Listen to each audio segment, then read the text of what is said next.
Sahih Al-Bukhari 3649, narrated Abu Sa'id Al-Khudri radiyallahu ta'ala anhu.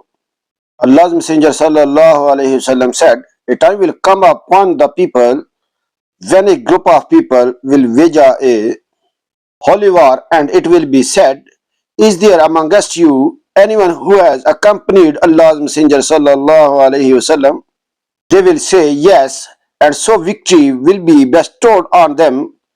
Then a time will come upon the people when a group of people will wage a holy war, and it will be said, is there amongst you anyone who has accompanied the companions of Allah's Messenger sallallahu alaihi wasallam? They will say yes, and so victory will be bestowed on them.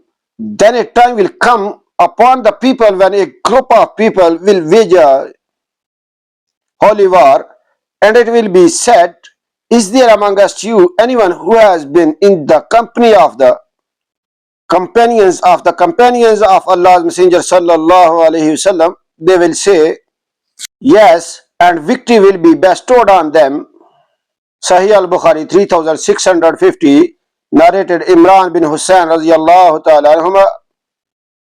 Allah's Messenger sallallahu alaihi wasallam said, the best of my followers are those living in my generation, i.e. my contemporaries, and then those who will follow the later.